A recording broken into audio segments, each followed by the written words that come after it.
ప్రభుజీ పునర్జన్మలు అని అంటుంటారు. పునర్జన్మలు ఉంటాయా? ఇందాక మీరు చెప్పినట్టు ఎన్నో జన్మల వాసనలు మనకి ఈ జన్మలో కూడా అవి ఉంటాయి అని చెప్పన్నారు కదా!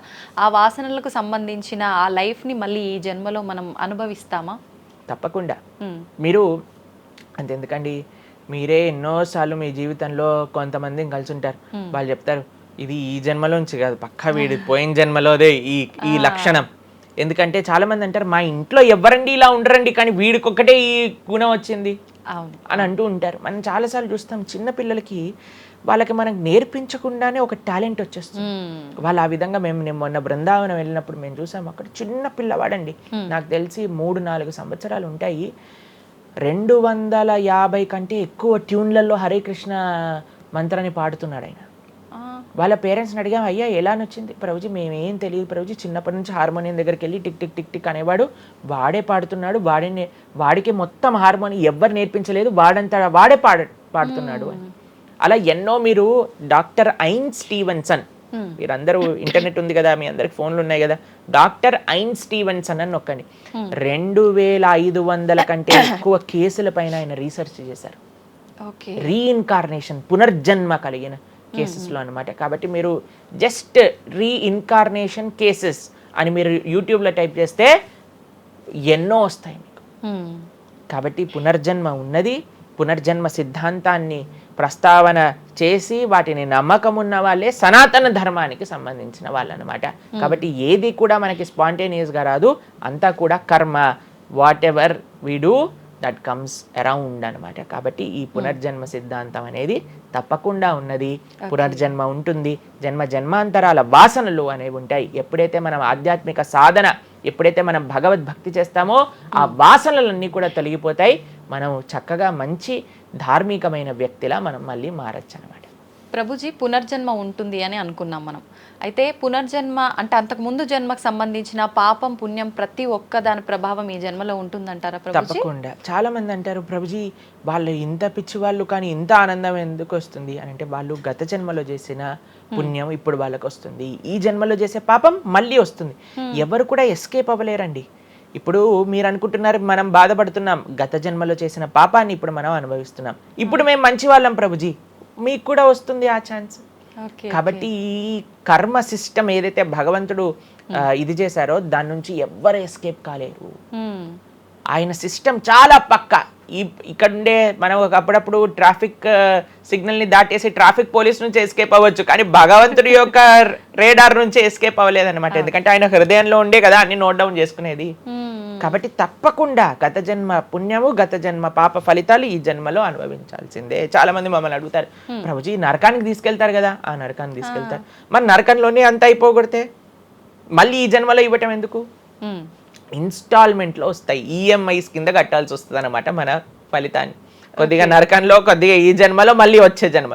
ఒకటేసారి ఆ యొక్క ఫలితాన్ని కానీ ఇచ్చేస్తే మనం తట్టుకోలేము. కాబట్టి భగవంతుడి యొక్క కృప నిజంగా చెప్పాలంటే ఇన్స్టాల్మెంట్స్లో వచ్చేది. ఇప్పుడు చూడండి, ఒకసారి 10 కోట్లు కట్టాలి అంటే అది ఈజీయా, లేదా ఇన్స్టాల్మెంట్లో కట్టాలంటే ఈజీయా? అందుకే కదండి అందరు ఈఎంఐలు కావాలండి. అలానే పుణ్యం, అలానే పాపం కూడా. కొద్దిగా స్వర్గంలో అనుభవించు, కొద్దిగా ఇప్పుడు అనుభవించు, మళ్ళీ నెక్స్ట్ జన్మలో అనుభవించు. అది తప్పదు, ప్రతి ఒక్కళ్ళు అనుభవించాల్సిందే. లేకపోతే చెప్పండి, అసలు ఈ జన్మలో ఎందుకు కొంతమంది కష్టాలు అనుభవిస్తున్నారు?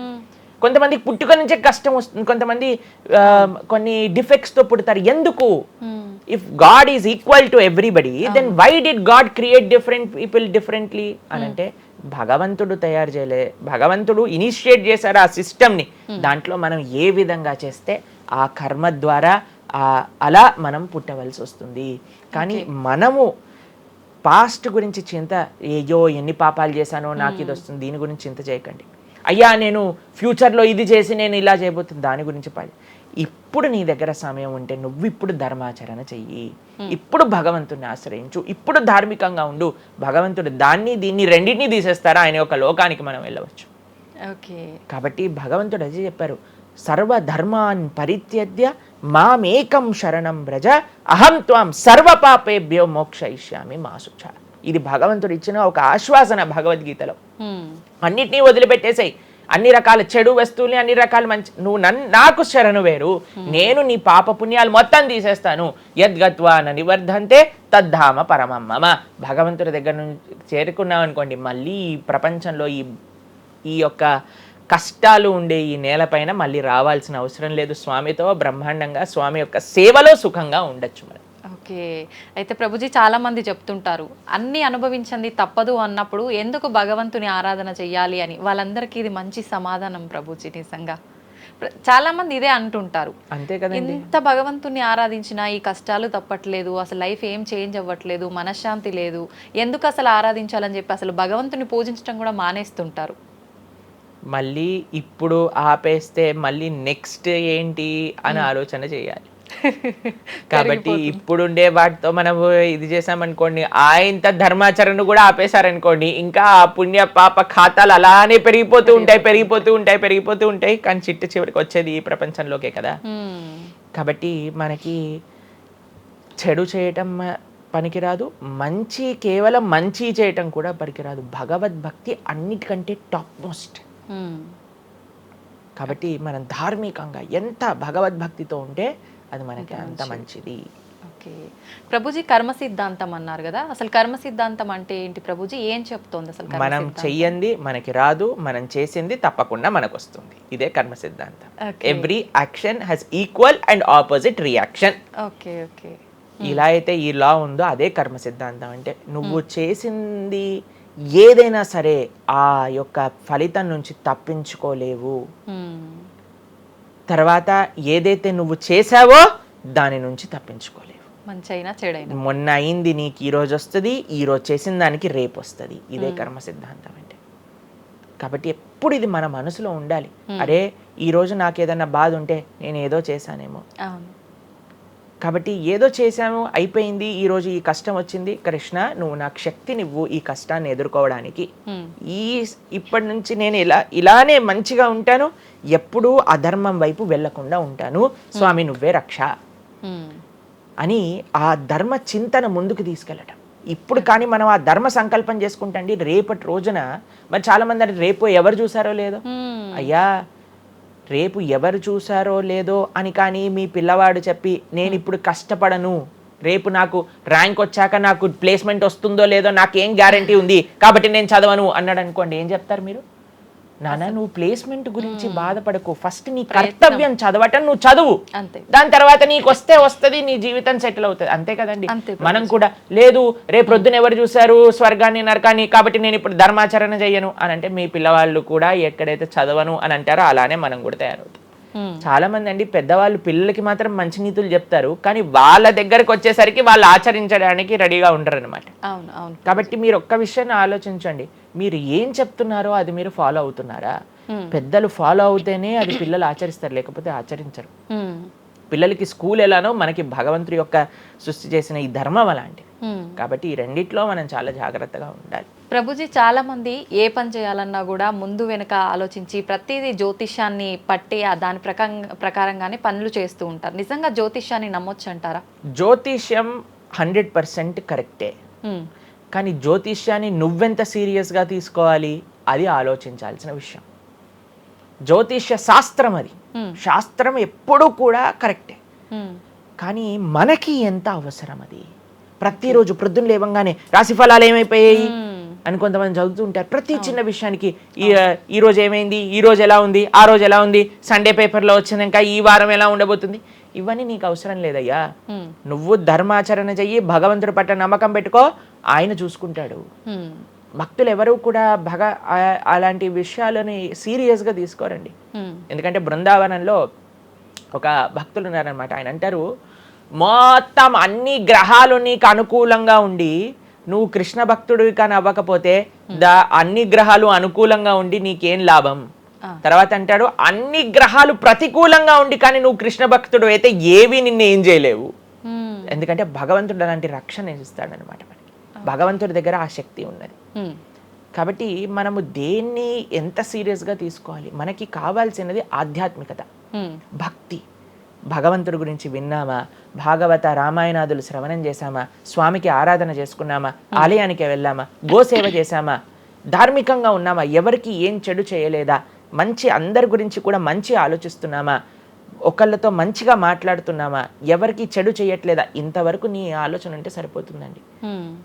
ఈ ధర్మ చింతన మనకు కావాలి, అంతేకాని ఏమవుతుంది, నా రాసి ఏంటి, ఇదేంటి. ఇప్పుడు అంత పిచ్చి జనాలకి ఎలా పెరిగిపోయిందంటే, ఒకళ్ళు అంటారు ఈ ఉంగరం పెట్టుకోమంటారు, ఒకళ్ళు అంటారు ఇలా నీ పేరు రాయి అంటారు, ఒకళ్ళు అంటారు నీ పేరులో ఏ ఏ ఏ ఏ ఎక్స్ట్రా రాయమంటారు. ఇవన్నీ ఏంటి మారిపోయాయి. ఇవన్నీ మార్చుకొని నీ ఆచరణ కానీ మారకపోతే, నీ థింకింగ్ కానీ మారకపోతే, నీ ధర్మం పట్ల ఉండే అనిరుక్తి కానీ పెరగకపోతే ఇవన్నీ చేసి ఏం లాభం. కాబట్టి మనం ఎసెన్స్ ఆఫ్ ధర్మ భగవంతుడి ఆరాధన. సవై పుంసాం పరో ధర్మో యతో భక్తిర్ అదోక్షజే. అటువంటి స్వామిని ఆశ్రయించటంలో మన టైం పెట్టాలి, కానీ ఇలాంటి చిన్న చిన్నవి చూసుకోవటం, వీటి కోసం మనం సమయాన్ని వేస్ట్ చేసుకోవటం మంచిది కాదు. జ్యోతిష్యం కరెక్టా? 100% కరెక్ట్. నీకెంత కావాలి అది నువ్వు ఆలోచన చేసుకో. పెళ్లి చేసుకోవాలి, గృహ ప్రవేశం చేసుకోవాలి, ఏదైనా పెద్ద పెద్ద ఉంటే అప్పుడు మీరు చూడాలి ముహూర్తం, వివాహం చేసుకోవటం కానీ లేదా ఏమంటాం మన గృహ ప్రవేశాది పెద్ద పెద్ద కార్యములకి చూసుకొస్తే ప్రతిరోజు, ప్రతి క్షణం, ప్రతి వారం, ప్రతి నెల. చాలా మందికి పొద్దున్నే చూడండి అసలు రోజు గడవదు. ఇలాంటి పిచ్చి పనులు ఆపాలి. ఫస్ట్ ప్రొద్దున పూట లేచి భగవంతుడి దగ్గరికి వెళ్ళి భగవంతుడికి నమస్కారం చేసి జపం చేసుకొని ధ్యానం చేసుకొని ఆలయానికి వెళ్ళి దర్శనం చేసుకొని భగవత్ చింతనలో ఉండండి. రోజులో ఏ కష్టం వస్తుందో దాన్ని ఎలా ఎదుర్కోగలో ఆ శక్తిని వస్తుంది. అంతేగాని ఏమున్నాయి రాశి ఫలాలు చదవటం వల్ల ఏం అవ్వదండి. కాబట్టి సొల్యూషన్ పైన కాన్సన్ట్రేట్ చేయండి, ప్రాబ్లం కోసం విశ్లేషణ చేయకూడదు. ఓకే ప్రభుజీ, చాలామంది ఇంట్లో నెగిటివ్ ఎనర్జీస్ ఉన్నాయి, దయ్యాలు తిరుగుతున్నాయి, లేదంటే ఎవరైనా ఒక పర్సన్కి దయ్యం పట్టింది అని చెప్పి చాలామంది ఎవరు ఇట్లా పంతుళ్ళు అట్లాంటి వాళ్ళ దగ్గరికి, మాంత్రికుల దగ్గరికి తీసుకెళ్ళడము, వాళ్ళు వదిలిస్తారని చెప్పటము, ఆ దయ్యం వీళ్ళని చాలా పీడిస్తుంది అని చెప్పడం, ఇలాంటివి చాలా వింటుంటాము సహజంగా. ఇదంతా నిజమే అంటారా ప్రభుజీ? అసలు దయ్యాలు అనేవి ఉన్నాయంటారా? ఆత్మలు, దయ్యాలు ఇవన్నీ ఉన్నాయండి, అది లేవు అని చెప్పలేము, ఉన్నాయి తప్పకుండా. ఎలా అయితే మీరు నెగిటివ్ ఎనర్జీ అంటారు కదా, నెగిటివ్ ఎనర్జీ ఎక్కడికి వస్తుందో తెలుసా అండి? నెగిటివ్ పీపుల్ దగ్గరికి వస్తుంది. ఎవరైతే ఎమోషనల్గా, ఎవరైతే స్పిరిచువల్గా, ఎవరైతే ఫిజికల్గా వర్నలబుల్గా ఉంటారో వాళ్ళ దగ్గరికి వస్తుంది. ఎవరైతే ఇంట్లో భగవద్ ఆరాధన ఉండదో, పూజ రూమ్లో ఏమీ లేకుండా చాలామంది, ఇప్పుడు మాకు చాలా విచిత్రం అనిపిస్తుంది కొన్నిసార్లు, మాకు ఈ ఇంటర్నెట్లో వీడియో చూసినప్పుడు వీళ్ళు చర్చ్లో ఉండే వాళ్ళందరూ దయ్యాలను వదిలిస్తూ ఉంటారనమాట. మాకు చాలా ఆశ్చర్యం ఏంటంటే వీళ్ళకే ఎందుకు దయ్యాలు పడుతున్నాయి అని. కాబట్టి ఎందుకు దయ్యాలు ఎవరైతే పర్సనాలిటీస్లోకి వెళ్తాయో తెలుసా అండి? ఎవరైతే క్లీన్లీనెస్ మెయింటైన్ చేయరో, ఓకే, ఎవరైతే సమయానికి స్నానం చేయటం కానీ, సమయానికి శుచిగా శుభ్రంగా ఇల్లు శుభ్రంగా ఉంచుకోవటం కానీ, దేవాలయంలో భగవంతుడి యొక్క మూర్తులకి చక్కగా ఆరాధన చేసి ధూపం, దీపం, నైవేద్యం, తోరణం, ఉత్సవాలు, పండగలు, యజ్ఞాది యాగాదులు ఇవన్నీ ఉన్న చోట ఎప్పటికీ నెగిటివ్ ఎనర్జీ అనేది ప్రవేశించలేదు. ఓకే. కానీ ఎక్కడైతే జనాలు డిమ్గా, డల్గా, ఎటువంటి వైబ్రెన్స్ లేకుండా, ఎప్పుడు ఎమోషనల్ వర్నలబుల్గా బాధల్లో ఉంటూ, ఏ ఆధ్యాత్మికంగా లేకుండా, ఇల్లంతా గందరగోళంగా చెత్త చెదారంతో, ఎప్పుడైనా సరే ఫ్రెష్ ఫుడ్ కాకుండా స్టేల్ ఫుడ్, బయట సోర్స్ తెలియని ఫుడ్ వాటిని తినటం వల్ల అలాంటి మెంటాలిటీస్, అలాంటి నెగిటివ్ ఎనర్జీ ఈజీగా ఇటువంటి నెగిటివ్ ఎన్వైరన్మెంట్లోకి వచ్చేస్తుంది అనమాట. ఓకే. కానీ ఎప్పుడైతే మనం వైబ్రెంట్గా భగవన్నామ చక్కగా బొట్టు పెట్టుకొని చక్కగా మంచిగా సాంప్రదాయంగా రెడీ అయ్యి, చీర సాంప్రదాయం, మన సాంప్రదాయం మన చీర అండి, భారతీయత.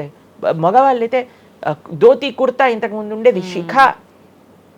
ఎంత చక్కగా బొట్టు పెట్టుకొని చక్కగా అలంకరణ చేసుకొని ఇంట్లోకి వెళ్ళంగానే అసలు ఆ ధూపం యొక్క సువాసన వచ్చి చక్కగా పసుపచ్చతో మన గడప నుంచి స్టార్ట్ చేస్తే పైన తోరణం, కింద ముగ్గులు. అసలు ఒక సనాతన సాంప్రదాయం, ఒక హిందువు యొక్క ఇంటికి వెళ్తే ఏ దయ్యం అలాంటి ఇంట్లోకి వెళ్ళగలుగుతుంది చెప్పండి? మన సినిమాలలో మీరు చూసి ఉంటారు, దయ్యాలు ఎక్కడుంటాయి? పాతబడ్డ బంగ్లాలలో, ఎక్కడో క్లోజ్ చేసిన గెస్ట్ హౌస్లలో ఉంటాయి, అంతేనా? నిజం ప్రభుజీ. ఏదైనా దేవాలయంలో దయ్యం ఉండటం మీరు చూసారా ఎక్కడైనా? ఎందుకు ఉండదు? ఎందుకంటే అక్కడ భగవద్ ఆరాధన జరుగుతుంది కాబట్టి. ఏ ఇంట్లో అయితే నిరంతర భగవదారాధన ఉంటుందో, ఏ ఇల్లు అయితే వైబ్రెన్స్గా ఇంటి బయట ముగ్గు నుంచి ప్రారంభమై ఇంటి లోపల దేవాలయంలో దీపము నిరంతరము కూడా ఉంటుందో, భగవద్ ఆరాధన జరుగుతుందో, భగవన్నామ జపం జరుగుతుందో, శాస్త్రాన్ని పారాయణ చేస్తున్న విష్ణు సహస్రనామం, హరే కృష్ణ మహామంత్ర కీర్తన, యజ్ఞము, యాగము, ఉత్సవాలు చేస్తూ అటువంటి ఇంట్లో అటువంటి వ్యక్తులకి ఎప్పుడూ రాలేదండి. ఎవరైతే తన నుదిటిన తిలకాన్ని అలంకరణ చేసుకొని చక్కగా సాంప్రదాయంగా ఉంటారో, శుచి శుభ్రత పాటిస్తారో, చక్కగా ఆలయానికి వెళ్ళి గోసేవ చెప్పండి, అలాంటి వాళ్ళకి ఎప్పుడైనా ఇలాంటి నెగిటివ్ ఎనర్జీ అటాక్ అవుతుంది అంటే అస్సలు కాదు. ఎవరైతే గ్లూమీగా డిప్రెస్డ్గా ఏం లేకుండా ఏ వస్త్రాలు పడితే ఆ వస్త్రాలు వేసుకోవటం, దేవుడు కొంతమంది ఆలయంలోకి వెళ్ళామనుకోండి, ఇంట్లో పూజ రూమ్లోకి వెళ్ళామనుకోండి, పండగ నుంచి పండగ మాత్రమే దీపం పెడతారు, లేదా అస్సలు ఆ పూలు అలానే ఉంటాయి 15-20 రోజుల వరకు.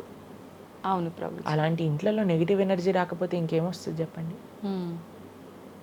కాబట్టి నెగిటివ్ ఎనర్జీ ఉందా, ఈ దయ్యాలు ఆత్మలు ఉన్నాయా, ఉన్నాయి. ఎవరి దగ్గరికి వెళ్తాయి, అటువంటి మెంటాలిటీ ఉన్న వాళ్ళ దగ్గరికి మాత్రమే వెళ్తాయి. ఓకే. మనం కానీ ఎప్పుడైతే మనకి రక్షణ, అందుకే మనం తులసి మాల వేసుకుంటాం. తులసి మాల ఇప్పుడు చూడండి, మేము నరసింహ కవచాన్ని ధరించామన్నమాట. ఇవన్నీ నరసింహ ఆరాధన, నరసింహ కవచాన్ని ఎప్పుడైతే మనం చేస్తామో, ఎప్పుడైతే మనం భగవన్నామ స్మరణ చేస్తామో, తులసి మాల ధరించాలి. తులసి మాల చాలా మంది ఇప్పుడు ధరిస్తున్నారు, కానీ నియమాలను పాటించట్లేదు. ఏంటి నియమాలు? తులసి మాల వేయాలి అని అంటే మనము భగవత్ ప్రసాదాన్ని మాత్రమే నైవేదన చేసి తీసుకోవాలి, మాంసాహారాన్ని తినకూడదు, ఎల్లిపాయలు ముట్టుకోకూడదు. ఇవన్నీ కూడా నెగిటివ్ థింగ్స్ అన్నమాట, తామసిక రాజసీకమైన విషయాలు. కాబట్టి ఇవి చక్కగా ఇవన్నీ మానేసామనుకోండి. తులసి మాల ధరించడం అంటే ఏంటి అంటే చూపిస్తున్నాం అనమాట, మా దగ్గర ఎటువంటి తామసిక రాజసీక ప్రవృత్తులు లేవు, మేము సిద్ధ సాత్విక ప్రవృత్తిలో ఉన్నాం. దయ్యం అక్కడ నుంచి వచ్చింది కూడా యూటర్న్ తీసుకొని వెళ్ళిపోతుంది అన్నమాట ఇవి చూడంగానే. కాబట్టి అది చాలా ముఖ్యం. ఎప్పుడైతే మన ఆచరణ బాగుంటుందో, ఎప్పుడైతే మనం ధార్మికంగా ఉంటామో, ఎప్పుడైతే భగవద్భక్తులై ఉంటామో, ఏ నెగిటివ్ ఎనర్జీ మనల్ని ఏం చేయలేదు. ఓకే, మొత్తానికి ఉన్నాయి దయ్యాలు, ఉన్నాయి, జాగ్రత్త. మనం మంచిగా భక్తి పరంగా ఉండండి, ధార్మికంగా ఉండండి, చక్కగా ధర్మాచరణ చేయండి, మీకేం భయం లేదు. కానీ ఎక్కడైతే ఇవన్నీ జరగవో అక్కడ ఉంటాయి. అందుకే ఆధ్యాత్మిక మార్గంలో నడవాలి అందరం కూడా. కృతజ్ఞతలు ప్రభుజీ, నిజంగా చాలా మంచి మంచి విషయాలు తెలుసుకుంటున్నాం మీ ద్వారా. ఇంకా ఇంకా తెలుసుకోవాలని కోరుకుంటున్నాం. ధన్యవాదాలు ప్రభుజీ. హరే కృష్ణ. హరే కృష్ణ.